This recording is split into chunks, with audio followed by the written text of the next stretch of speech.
As the U.S. delivers new aid into Gaza, U.S. Secretary of State Antony Blinken announced more than $400 million in additional humanitarian relief for Palestinians. Let's work together to ensure that more aid gets into Gaza and, once it's in Gaza, reaches the people who need it the most. Hamas says it wants amendments to a U.S.-backed ceasefire plan that, among other points, exchanges Israeli hostages for Palestinian prisoners. They're working every minute to bring everyone home. Hours after Blinken met in Tel Aviv with family members of hostages still held by Hamas.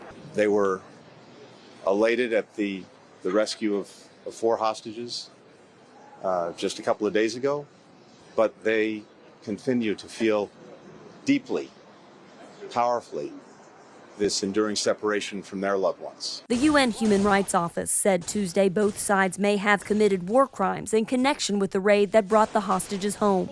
Gaza's health ministry, which does not distinguish between civilians and combatants, says more than 200 Palestinians were killed during the rescue.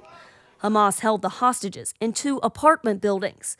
The operation required support from Israeli airstrikes.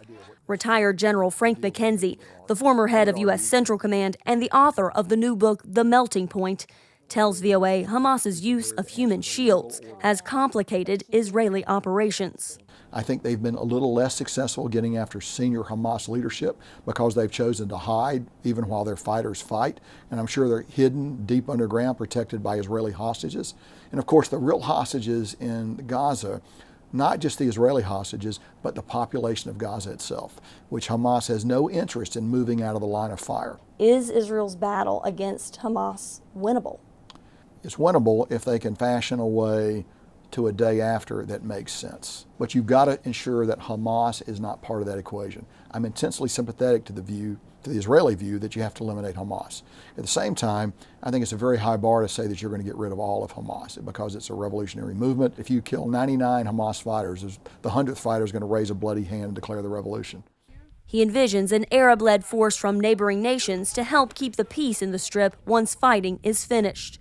And a true win for Israel and the Palestinians, he says, requires more global investment to allow Gaza to rebuild. Carla Babb, VOA News, Washington.